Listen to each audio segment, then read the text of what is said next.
Welcome to Facets with Marilu, and today we're going to be discussing bodybuilding on a keto and carnivore diet, and we're going to be talking to Coach Colt. Coach Colt is a carnivore builder, competition prep coach, bass player, and podcast host, actually to two podcasts, and is currently 6 weeks out from guest posing at the Open Natural Bodybuilding Competition in Seattle.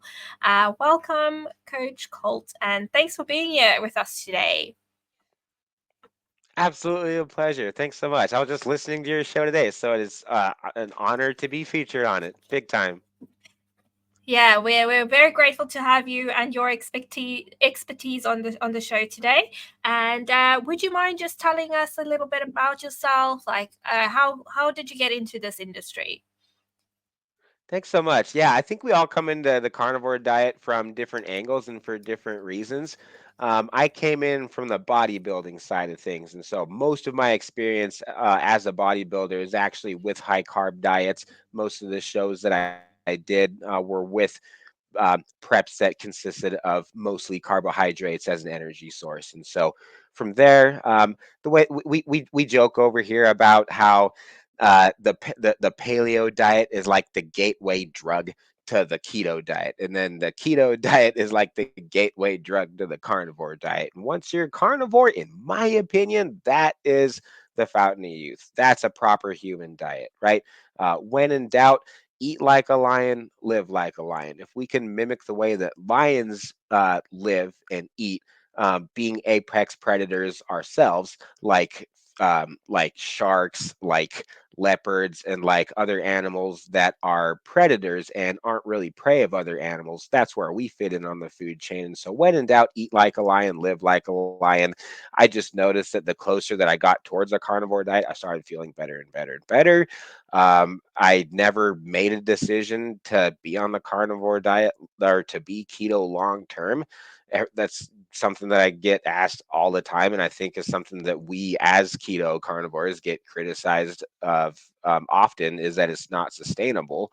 And so I just kind of got sick of hearing that, and I was like, you know what, screw it. I don't ever want to go back. What's that one in Proverbs? I don't know off the top of my head. Sorry, I have my Bible here if you want me to track it down. But um, a just like just like a dog returns to his own vomit, so a fool also also repeats his own foolishness. So Proverbs, is it 26:11? It might be 26:11. I think that's what it is. So sorry if I'm wrong on that. But I just didn't want to go back. I'm like, if I feel better with lower inflammation, if my contest preps are way easier now. Struggled with a very severe eating disorder. I was binging and purging like crazy. I couldn't stop. Actually, my dental work got so bad, my teeth got so bad that I had to have root canals. That's why I'm missing a tooth right now, because I'm in the middle of getting a crown for it. And I haven't binged and purged in several years, but these are all consequences from what was happening years ago. So, like, basically, my eating disorder was killing me as a competitive bodybuilder. And so I found the paleo diet to be much easier to adhere to. And then I found the ketogenic diet to be even easier to adhere to. And now, as a carnivore, I've gone so far as to stop doing all cardio. I'm pretty much just lazy outside of lifting weights physically. I did 10 minutes on the stair mill earlier this week and started huffing and puffing and was like, no, thanks. I'd rather be playing music or doing something else. And so my entire, I guess, way that I do a prep and way that I coach people on prep has been completely flip flop. So right now, yeah, I'm 6 weeks out from guest posing at the Open Natural. So I'm not going to be competing at this event. I'm going to be co-hosting it. It's in Seattle, Washington. I have 4 or 5 athletes, four I think, that are doing this one, and we're all talking to each other pretty much every single day, and we're all, except for one of us, using protein sparing modifying fasting. Everybody's keto carnivore, and yeah, that's how I came to be a carnivore bodybuilder. I hope that answers your That's question.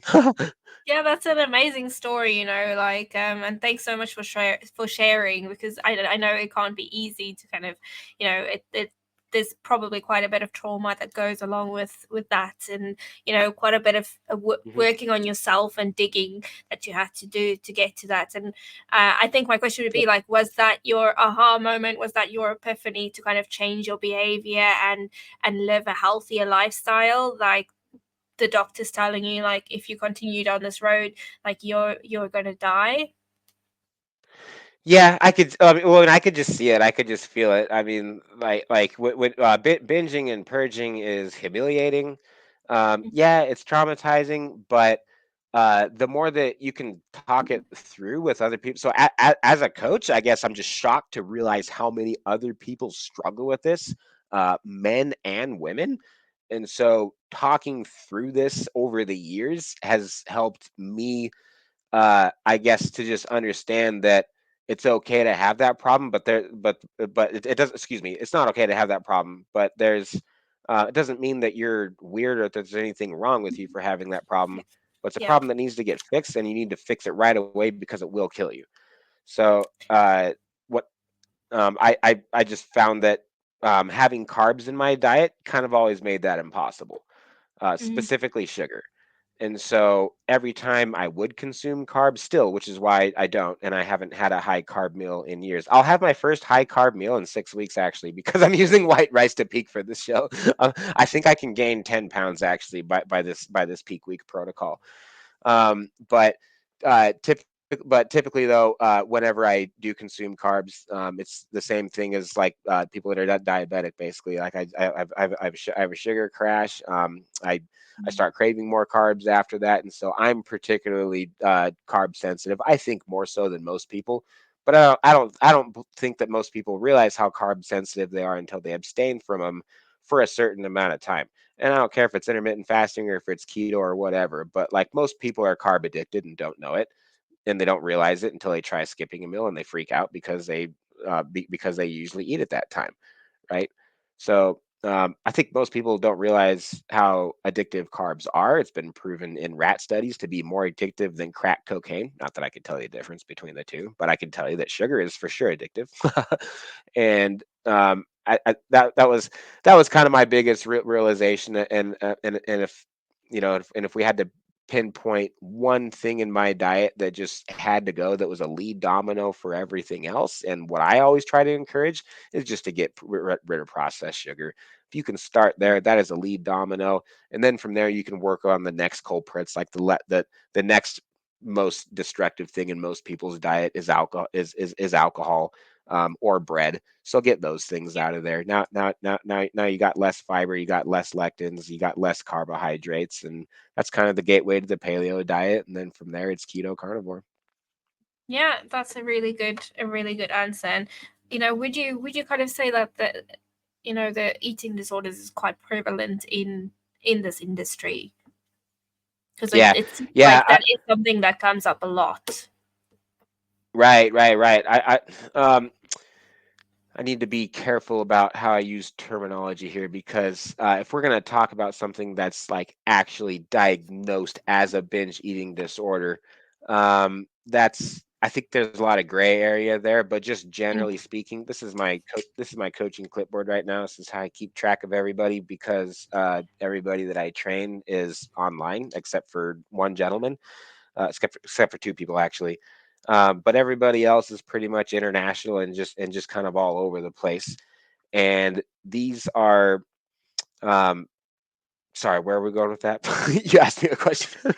I don't know. Like, is eating disorders quite prevalent in the Yeah, bodybuilding sorry. industry? I would say that most of these people struggle with some sort of issue with carbohydrates, to where if they have carbohydrates, that's where I was going with this. If they have carbohydrates in their diet at any point, it's usually not good. And so that could result in either like completely falling off the wagon. Worst case scenario, if it's somebody that does have a history of binge eating, that's what I would be personally concerned about, which is why I never consume carbohydrates, and it's been so long that I'm just like you. I never ever crave it. If I'm hungry, I want a burger patty Mm. or something that has meat in it that I know how it's going to affect my And the body, and fat. I know that exactly 100%, and I know that everything in that burger patty is going to be something that benefits me. Um, so in terms of someone that does struggle with carbohydrates, and just like overconsumption in general, gosh, eating a meat-based species appropriate diet, I think is even more important for that person. What you said just there is such an important outlook. It's like looking at this as, how is this food going to benefit me?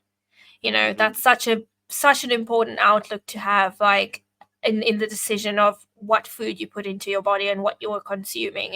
Is this going to benefit me, or is it going to harm me at the end of the day? And I think once we use that looking glass to look at food, we'll definitely, a lot of us will change our relationship towards food, and our behavior towards food. 100%. First Corinthians 6:19 says, "Do you not know that your body is a sanctuary of the Holy Spirit who is in you, whom you have from God? You are not your own. You are bought at a price. Therefore, glorify God in your body." And you and I both believe that our bodies are a temple. We happen to share the same faith. I assume that there's lots of listeners that do share our faith, and lots of listeners that probably don't, and that's okay. And we can respect that and still love each other and focus on the things that we agree on, right? But I think most of us would agree that our body is a temple, or most of us, regardless of our faith, would agree with that to some degree. And I just think that how we eat and how we train should show it. So I'm a big advocate of focusing on things that do show that. So what were you and I just talking about on our other show? Running, right? Yeah. So running really releases a lot of brain chemicals. But what does that do when you're overtraining and constantly overtraining? That's not treating your body like a temple. That's poor No. stewardship. Uh, Training wisely for an end goal, in my opinion. Um, by the way, this is not a book on bodybuilding. This is a book on this is a book about Jesus A Christ. And so I life. want, yeah, exactly. So I want to make sure I'm talking as a coach, not as a pastor right now. um, but I guess just always making sure that everything that goes into our bodies and everything that we do with our bodies is something that we need to pay close attention to. And doing the Yeah. carnivore diet, and making sure that we're training but not overtraining, are two things that I've been, I guess, learning and trying to teach a lot lately. Yeah, and it's that self-respect, it's um that building that positive relationship and a healthy relationship, not only with food but with yourself. So yeah, that's a very good answer, and I really enjoyed that piece of scripture you associated with that. So Thanks. I would ask, so the one of the biggest questions I guess people would ask is like, and I think we touched on this, you touched on this in your introduction, is, can you do bodybuilding on a carnivore diet? Because every single bodybuilder out there tells you you need carbs, you need rice, you need, you know, um, you need that for muscle building. So I want to ask, like, is it possible to do this, to do bodybuilding on a carnivore keto diet? Yeah, great. Wonderful question. Thanks so much for asking. You could ask myself, or you could ask my my WNBF professional bodybuilder Danielle Fisher. Her Instagram is at Danielle LUVFICHER 01, I think, because I've tagged her so many times on Instagram. We've been working together for about a year, and we're about to step on stage together at the Open Natural. But she would agree, I would agree, everybody else that I'm training would agree that we all love bodybuilding on the carnivore diet and find it much easier, way easier personally, without carbs for a lot of reasons. I'm not sure if there's a specific aspect that you would like me to start on with it, but probably the biggest reason why I'm a fan of it is just because I'm able to be lean year round. Like, I'm known at my local gym as the only guy at the gym that's year round. That's lean year round, and I'm the only guy that never eats carbs. And I put probably and I for sure I would guarantee that I am less hungry than every single other person at that gym. I have not been hungry one time on this prep because I'm doing no cardio. I don't want to lose muscle mass. If you do your Mm. diet right and if you nail it perfectly, you can do you can get most of it done, if not all of it, in terms of your conditioning without doing any cardio. The leanest athlete that I've ever put on stage, Nathaniel Gates, strict carnivore because he has Crohn's disease. So he has to be on the carnivore diet, otherwise he dies. Right? He competed in October and got second place at the INBF Granite State Open in 2023. This was at New Hampshire. It's where I met Danielle. Actually, I met Danielle at this show. So Danielle and I were watching Nathaniel compete. He got second place over a split judging decision. Half the judges thought that he was the best, and half the judges thought the other guy was the best.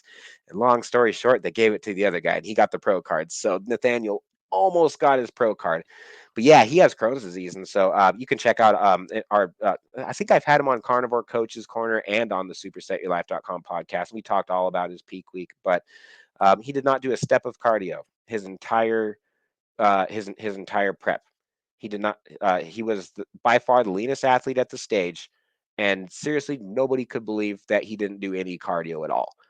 Um, I started my prep off with cardio, and because I've just done that all the time, and so I was like, okay, great, it worked for Nate, but like I don't know, like I don't have the guts to not do cardio on a prep. I'm sorry, you know. And so I'm going to do cardio on this prep. And so I started off, and I just got sick of it, and I actually hit a weight loss plateau. And so, especially after I heard Dr. Kiltz talking about running, that was kind of the last straw on the camel's back. And so, a few weeks ago, Mm. I started tapering off cardio, and now I'm not doing any. I hit a new low this morning, and I'm Right. losing weight better without it. Yep. So touching on that, you mentioned something about fasting. Mhm. Can you kind of explain to the listeners a little bit more about that? I know I've seen some of your posts and some of your talks about when you hit that plateau, because that's something I think a lot of listeners, struggle with as well. Like we've all been there. We drop weight and then all of a sudden you just hit that plateau. I know I've experienced it. So can you kind of explain about this fasting that you were talking about?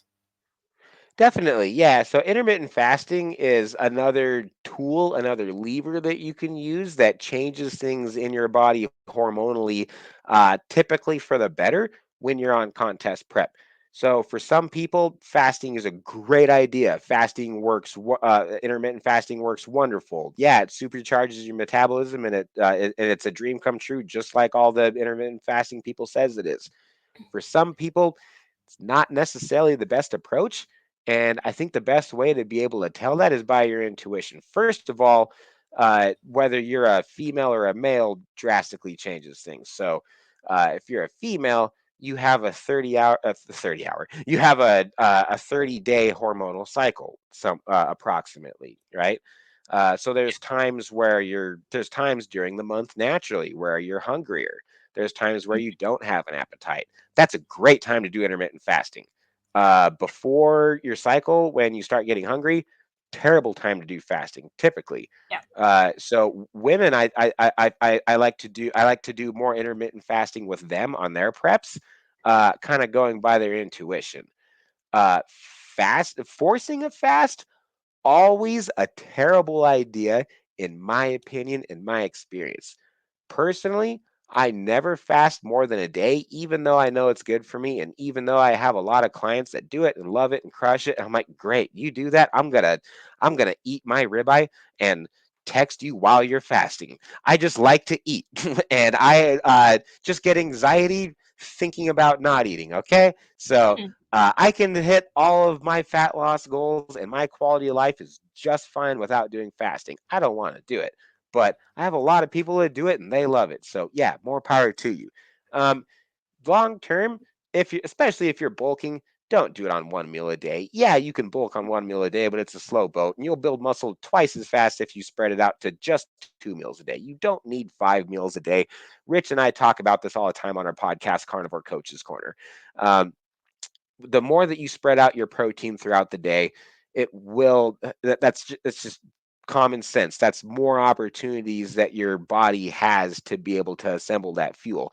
Yeah, you can, if you can condense all the same protein into one meal, but your efficiency at digesting and actually using that protein to build muscle is going to be reduced. How much, it varies per person, and it depends on how much on what your protein intake is. But generally speaking, if you plan on building muscle and maintaining muscle and you want everything going for you, I would say that 2 meals a day, spread them out the best you can, is optimal for body composition. But uh, I don't have time for 2 meals a day personally. So realistically, I'm usually at about a 16 to 8 window on most days. Like today, I'll be 16 to 8. It's a high protein day for me. I'm doing protein sparing, modifying fast, and so today I'm going to be right after this. I have a sales meeting, and then after that, uh, I'm probably going to have lunch and get caught up in my office work. Um, First meal is one of my favorite meals. I just take a whole bunch of pieces of raw liver and I put it in the bowl, and I get my bone broth, nice and boiling, nice and super hot. Put a whole bunch of sea salt on my liver, and I just flash cook it, and it is so unbelievably delicious because it's like it's raw, but it's cooked at the same time. So uh, I have a ton of energy after that. Don't feel it way down in my stomach at all. I'm super satisfied after that because it's loaded with vitamins and minerals. And my dinner tonight is going to be as much shrimp as I can possibly eat. So that's going to be like 250 grams of protein, 30 grams of carbs. It's just all trace carbs. It's from the glycogen from the shrimp and the liver anyway, and then like 30 grams of fat. So that forces my body to go into major fat burning mode for about 24 hours. You never want to put two of these days back to back, because especially if you're on the carnivore diet, you want those fats higher, typically higher than your protein numbers. So that gives me 2 days per week that I don't do back to back. Here again, where my body is forced to be burning fat, and before it wrecks my metabolisms, bam, I'm back to the high fat macros. So my macros during the week on the higher fat days are typically 195 grams protein, 200 somewhere around there, and anywhere from 300 to 350 grams of fat a day. That's a very No good carbs. answer. And I wanted to ask though, because I know there's been some debate in the field, in the industry, about the optimal time to fast and the optimal time to eat. Like, do you have any commentary on that? Yeah, you know what the optimal time is. Whatever works best for you. At the end of the day, so especially for building muscle, there's four. Very, very good question. Thank you for that one. So there's four things that you need to build muscle. You need protein. You need water. You need sleep, and you need a stimulus. So as long as you check all those boxes, you're 99% of the way there in terms of optimizing your muscle mass. And so the better that you can get at those things and optimizing those, great. In terms of workout timing, so if you train better with no food in your stomach, I'm on that team, by the way. Um, that's what I do. If you're Yeah. somebody that trains better with food in your stomach, some people do, some people don't. I'm not one of those people. Then spread your meals throughout the day. Uh, just changing your meal timing you'll get a lot further just focusing on doing what works best for you and your schedule than trying to figure out where all of these meals need to fit in the perfect time. Mm. I I eat a meal when it's convenient for me to eat a meal. If it's not convenient for me to eat a meal, it's not worth it. Whatever. Like I don't need to eat it. Um, it's kind of tough to do if you have carbs in your diet. If you're fat adapted, the longer you're on the carnivore diet, it's a piece of cake, piece of Yeah, ribeye. that exactly. That's a really good answer. I like the fact that you're going back. Like this, it's a common theme. Like you going back to saying, you need to do what works for you, because that is true. At the end of the day, we're all different. It's not Yep, a cookie cutter. You can't have a cookie cutter approach to people. Um, for sure. that our life, besides our lifestyles being different, we have different health conditions, and our genetic makeup is different. So what works for one person is not always going to work for another person. Now, I'm gonna ask something like, I know there's this obviously calories in, calories out debate, and honestly, like yes, to an extent, but I've in my opinion, I feel like it's very limited. I don't think it's as simple as calories in, calories out, because there's obviously hormones and other factors that play a very crucial role, especially if you're, depending on what your goal is. Like if your goal is weight loss, if your cortisol is through the roof, you're going to struggle. You can stand on your hands and sing a song through your bum, and it's not gonna change anything. You're not going to lose any weight, or if you do, it's going to take like really long. So what is your kind of opinion on calories in, calories out? Bull crap! Don't do it, especially if you're keto carnivore. So like it kind of works if you have carbs in your diet, right? And so you'll notice that everybody that preaches calories in, calories out, they all eat carbs. Uh, Keto coaches, carnivore coaches are way more relaxed whenever they do talk about calories, if they even go through the trouble to track it at all. Most of who I talk to, we just we don't track calories whatsoever. The reason is because it is such a gross oversimplification of what is actually happening in your body and what you are taking in. It is not even close to accurate. It is not worth your time. It is so confusing. That's the C word for us. So I'm going to kindly refer your listeners to episode 226, episode 222, episode 230 of our show, the supersetyourlife.com podcast. And then on session number 50 of Carnivore Coaches Corner, which is our deep dive nutrition show, that one on session number 50, we hit on this topic extensively. So this is clearly a topic that we talk on often because it's highly controversial. And the more and more that I research it, the more and more I realize how much it makes no sense to track calories if your goal is fat loss at all. I used to be a fan of that. Yeah, I used to listen to Lane Norton. I read all of his books. I was the best at teaching it, and I did that for 8 shows. And then and then all the shows that I've done since then, I'm like I would never ever do that again. It's that tells you nothing that you need to know about your condition to step on stage. In terms of manipulating your body composition, in terms of what we track macros. And so we get asked that a lot. Why do you track macros and not calories? And what's the difference, bro? Well, uh, macros have a direct impact on your endocrine system, right? And calories doesn't tell you any of that information. So we track macros, but we do not track calories. Um, when it comes to cutting, there's two different ways that you can do it, that you can do it typically. If we're going to generalize all the different cutting approaches for keto carnivore, there's the approach of let's take in less energy, which kind of makes more sense with the calories in, calories out crowd. Uh, I call him Psycho. That's how we pronounce it, CICO. And then the but then there's but then there's manipulating your hormones and your endocrine system, Mm. right? So I don't know. It depends on the person. Some people respond better with the way that I just described, but some people respond better this way, which is what I'm more experienced in. I've done it both ways, but the other way is to start by dropping your protein and actually increasing your fat, which makes no sense, which is kind of my favorite thing to do just because it confuses all the psychos. But when you decrease your protein and increase your fats, it increases your calories, technically speaking. But now it increases your metabolic rate by 30% because you're in ketosis, or at least deeper ketosis than you were before. Um, you can probably stick to your diet better. Yeah. I find it to be more enjoyable personally because I like being in a deeper state of ketosis. So I'm better at music. I'm better at everything else. I don't have to sleep as long, so now I don't need 8 hours of sleep anymore. I only need 5 or 6 hours. Yeah, I get 5 or 6 hours of sleep at night right now. That's it, and like perfectly fine. Have a lot of energy. Back in my preps in the past, I always needed 8 hours of sleep. Once I got Mm. carbs out of my diet, 5 or 6 hours of sleep.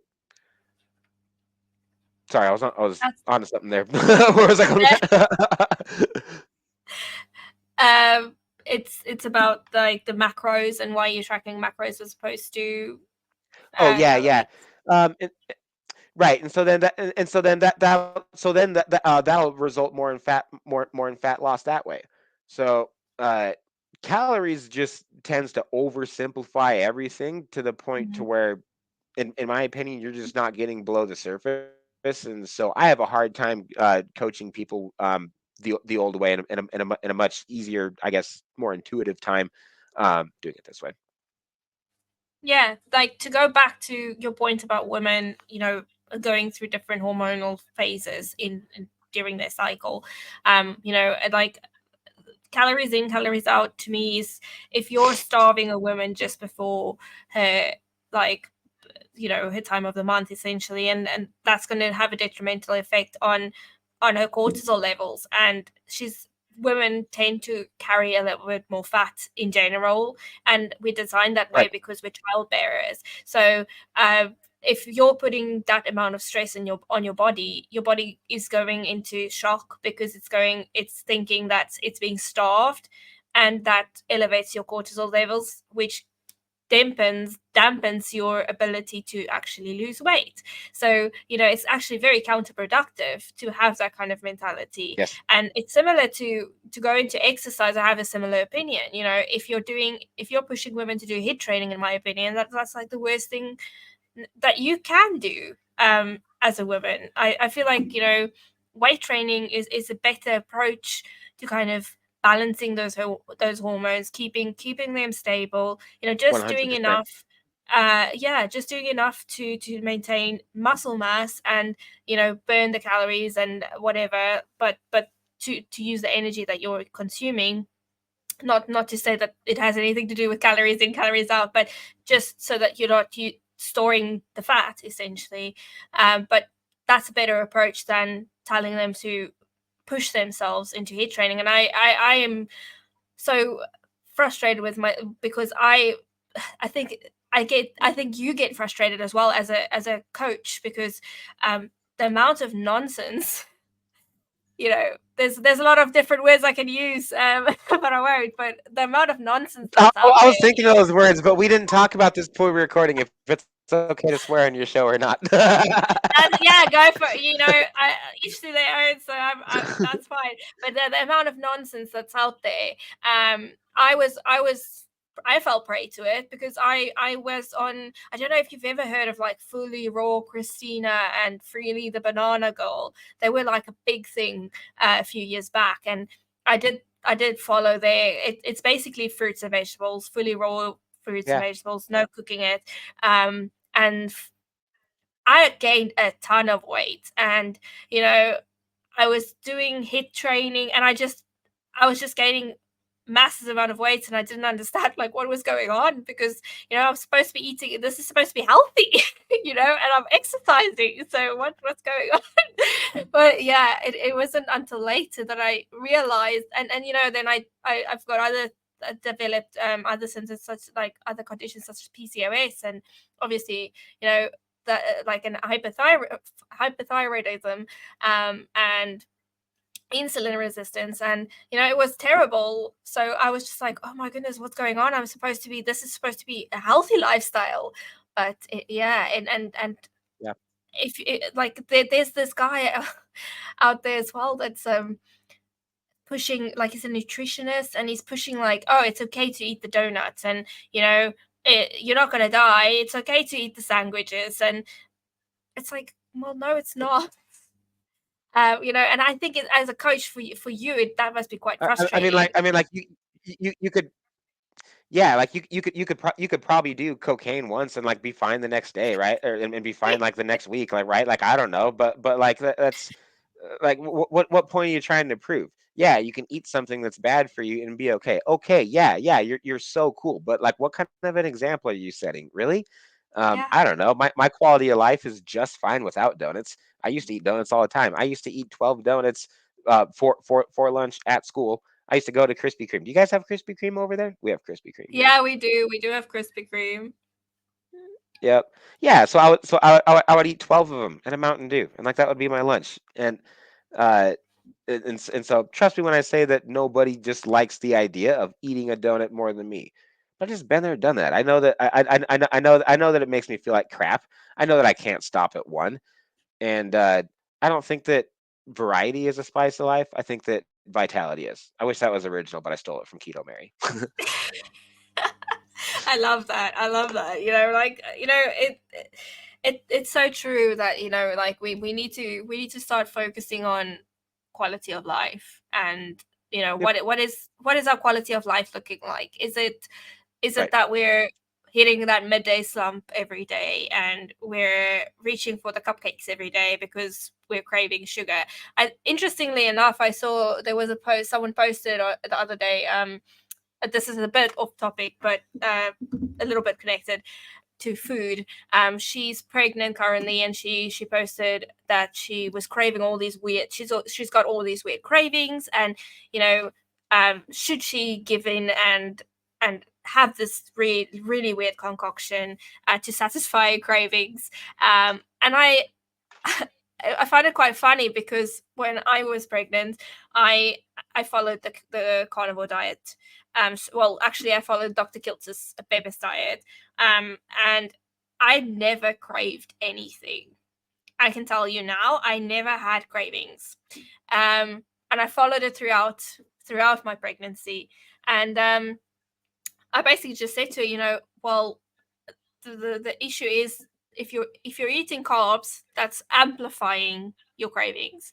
So I would let's take out the carbs and up your protein and fat intake, because that will Yeah. satiate you, that will leave you feeling satiated, because most carbs don't have the nutrients that our body needs, and that's what your body's craving. It's creating a human, it's creating a human being, and it needs extra nutrients, and carbs aren't providing that necessary nutrients for your body to do that. It takes an exorbitant amount of energy to create another human being. So eat more protein and fat, and that will satiate you enough, that will provide you with the correct Yes. nutrients your body needs.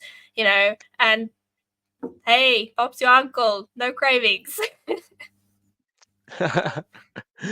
Amen to all of that.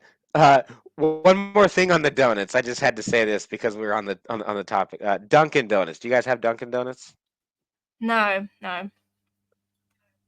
I think that's more of a Canadian thing. My client Taylor Shuey is traveling right now. He's known on my Instagram as the guy with the gigantic quads. uh, but he went to Dunkin' Donuts and he texted me. He's like, "I'm going to Dunkin' Donuts." I was like, "He's messing with me." He texted me a picture of what he got: two egg white bites and a cold 5-ounce burger patty to start the day. So he had me scared out of my mind Love for it. like a minute. No, he's on his prep. He's 8 weeks out from stepping on stage. Also doing protein sparing modified fast. Yeah. That's amazing. What is protein specify? What's word? Sorry, protein. Yeah, it's called protein sparing modifying fasting. Yeah. So how is that different to intermittent fasting? So protein sparing modified fasting isn't really fasting because you're still eating. So you're fasting from fat just for a day. Okay.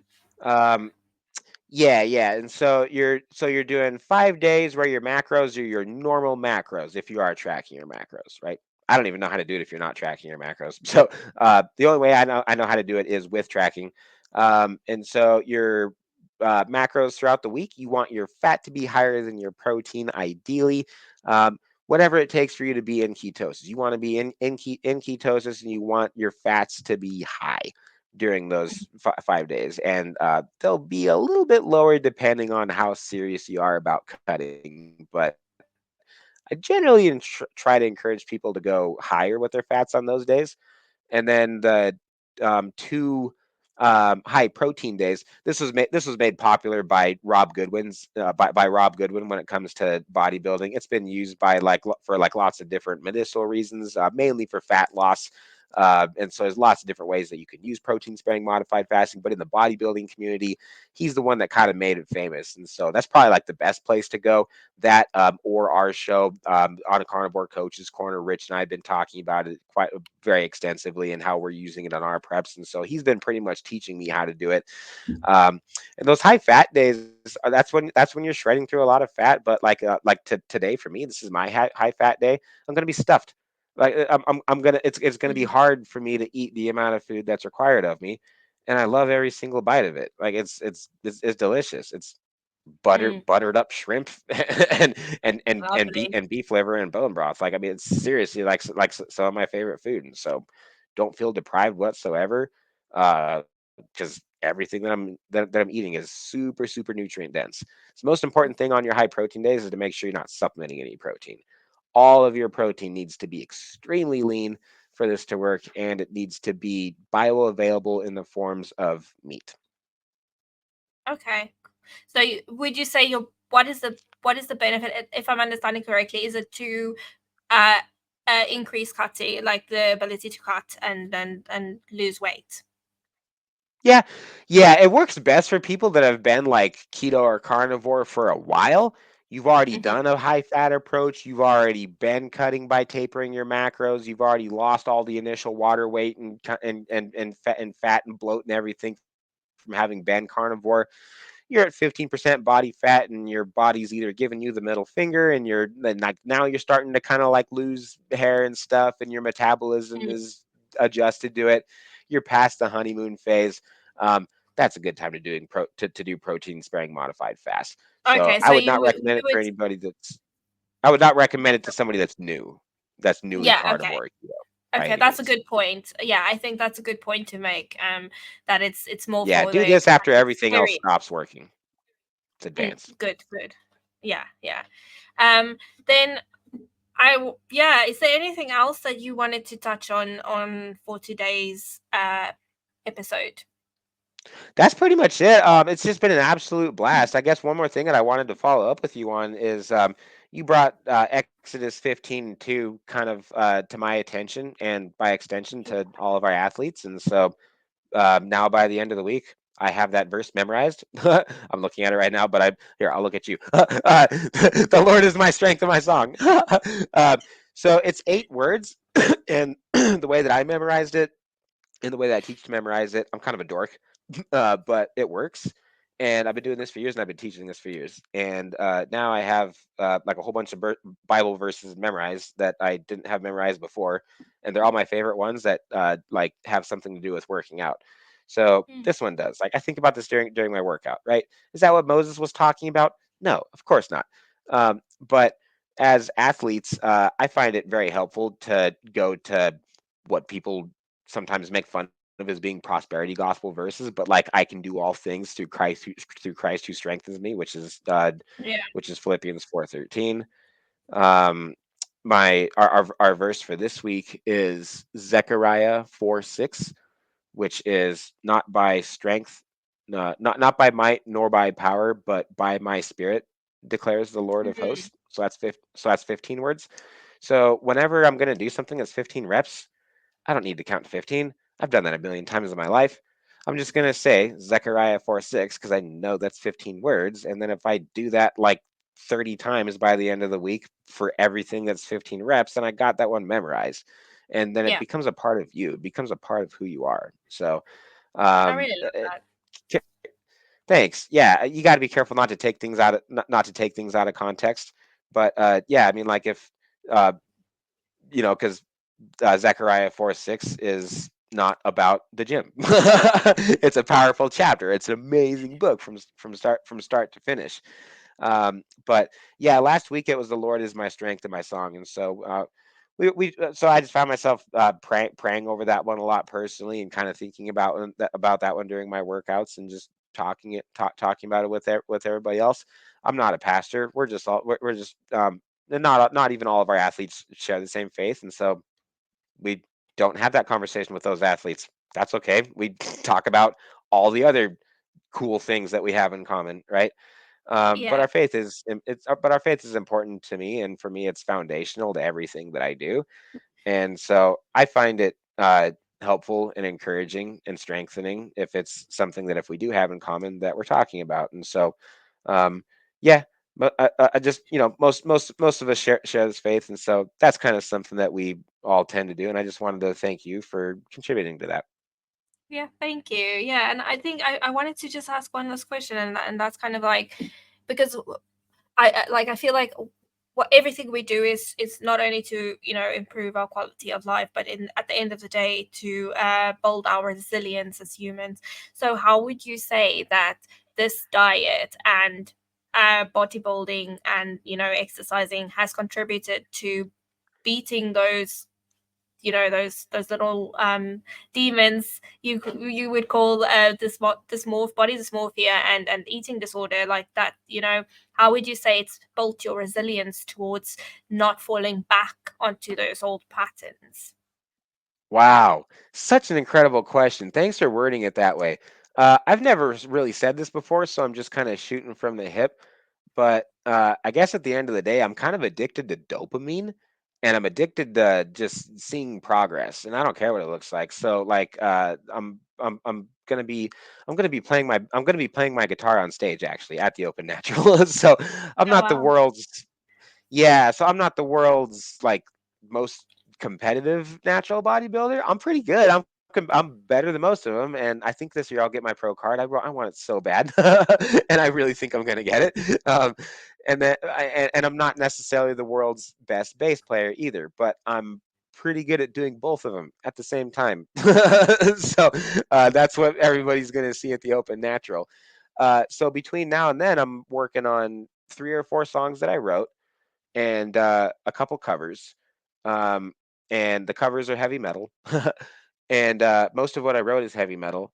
And so between now and the Open Natural, I know that on 3 hours a day, I can nail all those songs, and I'm pretty much there. I know that between now and the Open Natural, I need to my physique needs to be perfect. I'll be in the best shape of my life when I step on stage. I think I'm in the best shape of my life right now. Right now, I don't know, but my wife and I both think that my progress pictures from right now are better than my stage pictures from the last time I stepped on stage. So um, if I have a day where I'm crushing it in my business, great.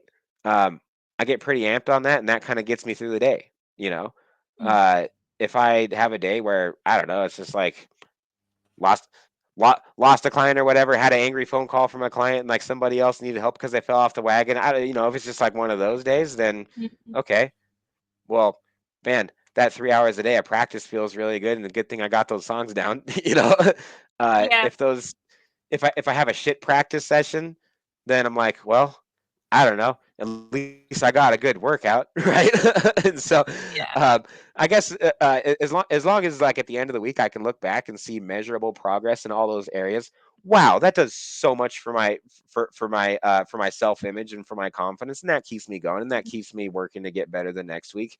And I'm never going to be perfect, and nobody is. Only Jesus is. But I just love seeing progress, and I just try to bring it out of people where I see potential.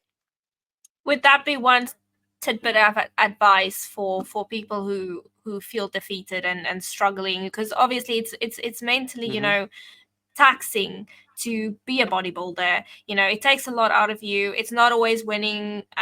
You know, you don't always win. Some days you feel really defeated. Like, is that one snippet of information that you would say, like, look back and find, you know, focus on the progress and instead of Yes. just, you know, like the end result. Yes, yes. There's always something you can take from it. Ashley just finished up a 6 month plan with us.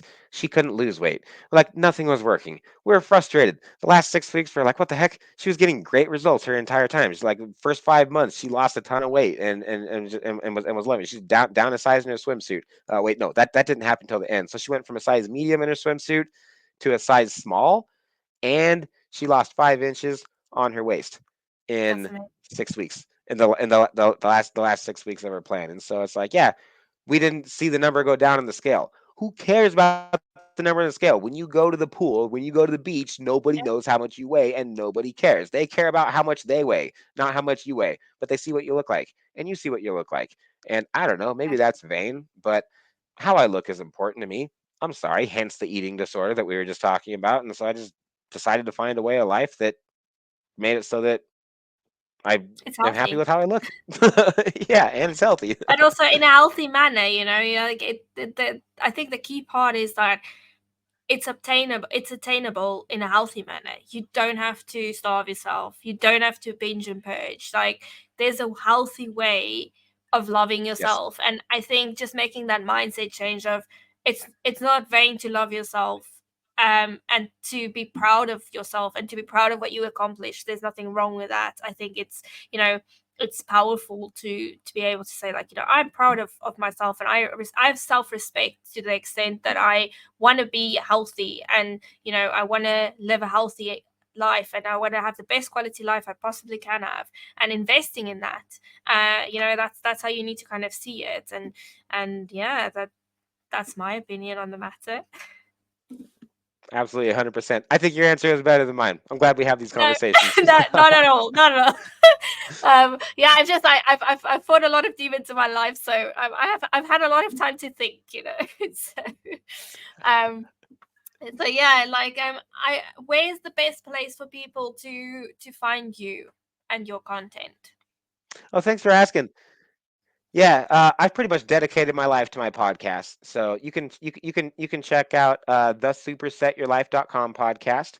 Our YouTube channel is Skull Bells TV because we also do skull themed gym equipment actually on the side. I really look cool. So thanks. Yep. So it's a SKULLBELLZ. And then our nutrition podcast is ranked number one in the United Kingdom. Thanks to you contributing to that too, by the way. I'm so happy that you're a part of it now. So Thank you yeah, for having go me. check our last session on this one, everybody. I'm not sure when these conversations will be published, but seriously, if you're a fan of Mary Lou, obviously because you're listening to her show, go check her out on our show too. So I just wanted to thank you very much for that. And then Instagram is at Colt Milton, COLTMILTON. And that's pretty much me in a nutshell. Perfect. And if people want to reach out for services like your coaching expertise, where would they reach out to you? Where's the best platform to reach you? Thanks. I'm pretty much on any platform, and so just reach out anywhere. If you want to pick the one that I'm most active on, probably Instagram, but just hit me up anyway. There's links for consultations in my bio. Shoot me a DM if you have a heart if you're like kind of have a hard time with my Calendly link or whatever. So you just reach out to me and say hi to me and say hey, I need some help with my diet, and we'll start talking. Awesome. I will link like all the episodes you referenced, and I will link your podcasts and all your details below as well, so it's easier for people to kind of just click on the link and find you that way. And Cole, thank you so much again for chatting to me today. I think it was very insightful and sharing all those intimate details about your life, and how you got to the point. I don't think there's any beauty doesn't come without struggle, and diamonds aren't you know what's the word I'm looking for, diamonds aren't found without any digging, and without chipping away at the ugliness. um Without you know without pressure or something. I think I know what yeah. you're trying. Yeah, it's on the tip of my tongue Well, too. I know there's the Bible verse that the only way to purify silver and gold is by putting it through a lot of heat. So there's no easy way to do it. But we learn along the way, and we build that resilience, and that's what's the key, and that's what's Amen. important. And yeah, thank you so much for being on the show, and I've had a lovely time chatting to you on this show and on yours, and I look forward to working with you some more in the future. So yeah, if for all our listeners, go give Colt a follow, and go check out his 2 podcasts. Thank you so much. Have a Absolutely a lovely pleasure. You too. have a lovely evening.